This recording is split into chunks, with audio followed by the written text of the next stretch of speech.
புகையிலைக்கு babe, சிகரெட்டுக்கும் babe சொல்லமா? பாருங்க, cigarette குடிக்கிறாங்களே எத்தனை பேர், அவங்களுக்கும் கெடுதலை பண்ணி அவங்கள சுற்றி இருக்கிறவங்களுக்கும் சேர்த்து சுவாச நோயை கொடுத்து ஆஸ்துமா, டிபி இதெல்லாம் வருது இல்லை? எத்தனை வியாதிகளை மற்றவங்களுக்கு நம்ம பரிசாக கொடுக்குறோம். நன்மை செய்யாட்டியும் பரவாயில்ல, தீமை செய்யலாமா? ரொம்ப தப்பில்லையா? சரியா?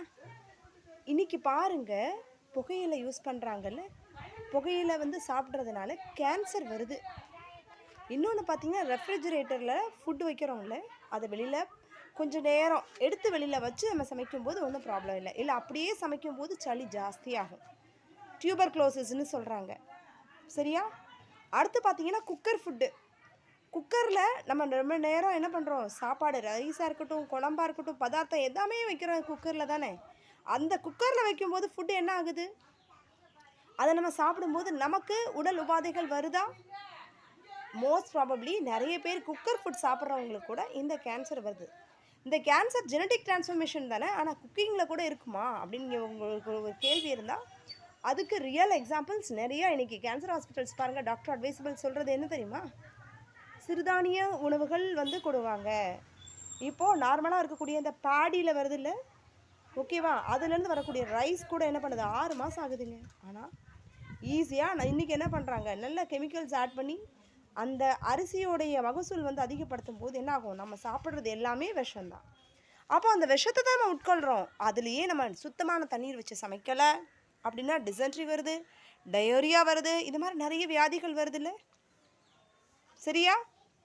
இதெல்லாம் தடுக்கணும்னா யாரோட கையில் இருக்குது? மக்களான உங்களோட கையில் இருக்குது. ஓகேவா? தடுக்கலாமா? ஓகே. ஸோ இன்றைக்கி முக்கியமாக நம்ம பார்க்க வேண்டியது கேன்சர். நிறைய பேருக்கு கேன்சர் தான் வருது. இந்த கேன்சர் வியாதியை முறியடிக்கணும்னா நம்ம என்ன செய்யணும்? இதுக்கு 2 விஷயம் இருக்குங்க. சயின்டிஃபிக்காக கேன்சர் டிஎன்ஏ ஜெனட்டிக் டிரான்ஸ்ஃபர்மேஷன் சொல்கிறது. இன்னொன்று ஆன்மீக சம்மந்தமாக சொல்கிறது பார்த்திங்கன்னா, முன்னோர்களுடைய பாவங்கள்லாம் என்ன பண்ணும், பிரார்த்தனை பண்ணி இறைவன் மூலம் ஆத்மாக்கள்கிட்ட மன்னிப்பு கேட்கும்போது வியாதிகள் கூட மறைஞ்சு போகும்னு சொல்கிறாங்க. அப்போ அந்த சிந்தனையில் இருக்குல்ல, நம்ம மூளையில் இருக்கக்கூடிய சிந்தனை, அதை அப்படியே ரேஸ் பண்ணணும். நம்மளால் பண்ண முடியுமா? அதை கண்டிப்பாக முடியுங்க. சிவபுராணம் பாடி ஒரு வீட்டில் கேன்சர் போச்சு, ரிசல்ட்டே பொய்ன்னு வந்தது.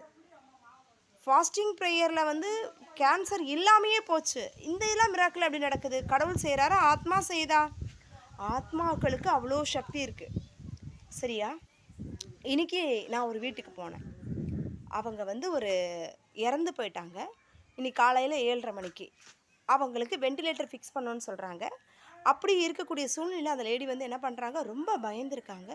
அந்த பிளட் ப்ரெஷர் ஜாஸ்தியாகியே என்ன பண்ணியிருக்கு, நெஞ்சு அப்படியே அழுத்தமாயிருக்கு.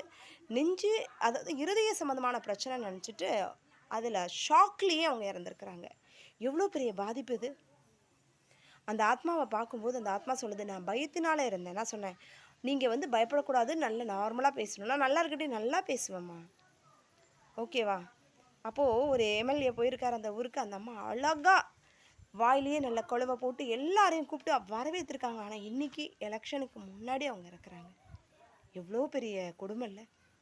இன்றைக்கி இருக்கு பாரு, நாளை இல்லை. அப்போ ஒரே ஒரு வார்த்தையை பார்த்தேன் அந்த இதில், அதாவது இறைவன் படைத்தான், நாம் இந்த பூமிக்கு வந்தோம். சரியா? இப்போ அந்த பயணம் முடிஞ்சிச்சு, இப்போ நம்ம போய்கிட்டே இருக்கோம். அவ்வளோதான், சிம்பிள். வந்த காரியம் முடிஞ்சிச்சு. சரி, இன்னொரு அழகான கோட் போட்டிருந்தான். என்ன கோட் தெரியுங்களா?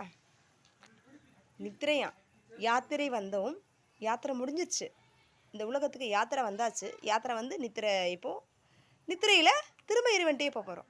ரொம்ப நல்ல லாஜிக்கில். நம்ம எல்லா பிறப்புக்கும் ஒரு அர்த்தம் இருக்குங்க. உங்களோட பிறப்பு ஒரு அர்த்தமாக இருக்கணும். அதுக்கு என்ன செய்யணுங்கிறத கரெக்டாக செஞ்சு அவர் பர்த் இஸ் ரிமார்க்கபிள்னு ப்ரூவ் பண்ணுங்கள். ஓகேவா? ஸோ இன்றைக்கி என்னென்ன சொன்னேன், ஹெல்த்தி டிப்ஸ் சொன்னேன். லாஸ்ட்டாக உங்களுடைய பிறப்பை ரிமார்க்கபிளாக எப்படி மாற்றுறதுன்னு சொன்னேன். ஓகேவா? இன்றைக்கி சொன்ன கருத்து பிடிச்சிருந்தா லைக் பண்ணுங்கள், ஷேர் பண்ணுங்கள், கமெண்ட் பண்ணுங்கள் அண்ட் சப்ஸ்கிரைப் பண்ணுங்கள்.